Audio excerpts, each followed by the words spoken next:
Hello, welcome. Thanks for clicking on the video and watching.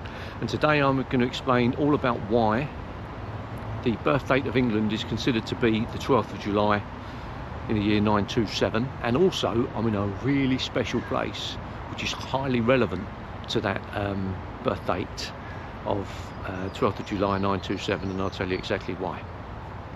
Now in 927, Athelstan was the king, King Athelstan. He was the son of Edward the Elder, King of Wessex, Anglo-Saxon king, and he was the first king that was specifically brought up to be an intellectual, to be educated in the ways of being king. Athelstan decided to take back control of the last Norse Viking stronghold, which was York. So he went up to York, big battle, took control. Now that meant Athelstan effectively took control of Northumbria as well. Now that put a lot of pressure on the Scots, and if you like, it just put a lot of pressure on the Scots especially. And later on that year, on the 12th of July 927, King Athelstan met with the kings of Scotland and the kings of Wales, and they agreed to his overlordship, which effectively meant that King Athelstan became the first king of England on the 12th of July 927. Also, technically, I mean, Great Britain wasn't Great Britain then, but he became overlord technically of Great Britain as well, because the Welsh and Scottish kings all agreed to his overlordship.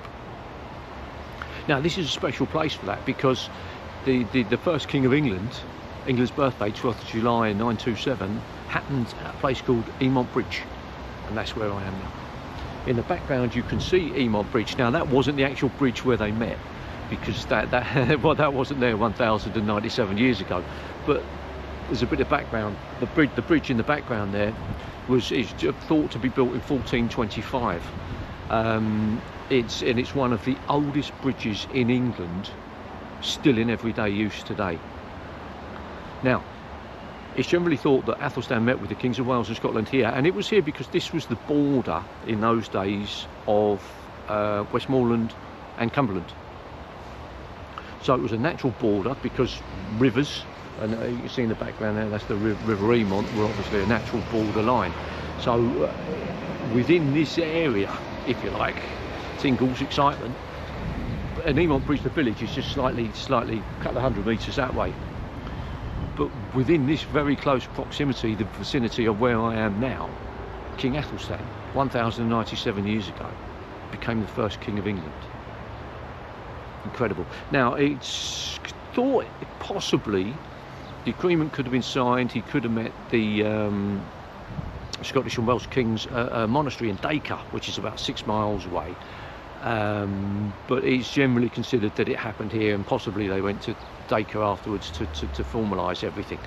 So 12th of July 927, Athelstan became King of England. Now, the nation of England under one kingship happened on that day, but the identity of England, if you like, was reinforced a little bit later. Because what happened was, in 934, Athelstan, I don't know why, and there's not a lot of history confirming exactly why and what went on, but in 934, Athelstan, along with the kings of Wales, along with the Welsh, invaded Scotland. Not a lot of history to that, but it's known that he did.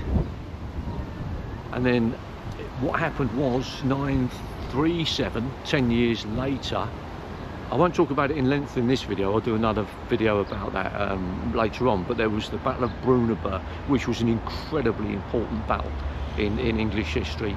One of the most decisive and important in the history of this country, our land.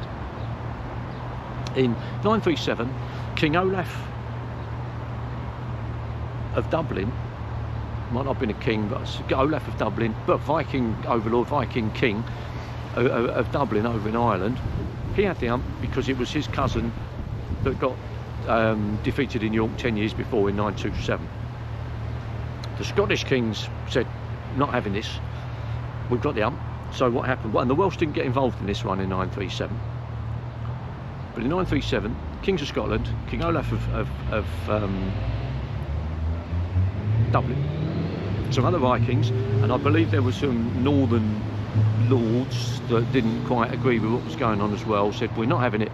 And there was in that time the biggest and bloodiest battle of Brunanburh, because they rose up, they said we're not having it anymore. Athelstan won.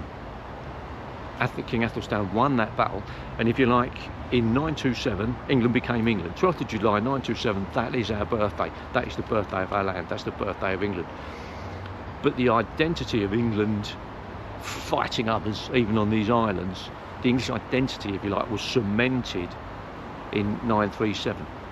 So 12th of July 927, King Athelstan, considered to be one of the greatest English kings. And there's the fact about him that I love: he never lost a battle. So King Athelstan, one of the greatest English kings, became the first king of England on the 12th of July 927, around this area, very close to, I mean, there's no plaque, there's nothing saying here was King Athelstan, but just to think, you know, within a couple of 100 meters of here, probably 1097 years ago, England became England. As if by magic, here we are over in Dacre, which is about 6 miles away, 5-6 miles as the crow flies from Emont Bridge.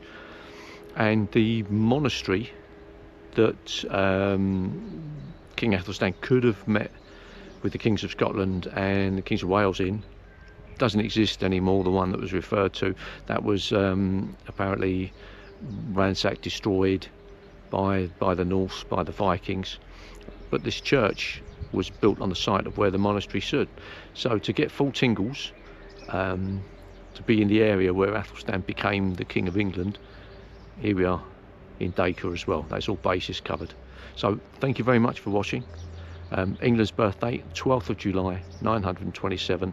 I hope you liked it. I really appreciate you watching, and if you've given it a thumbs up and subscribed, thank you.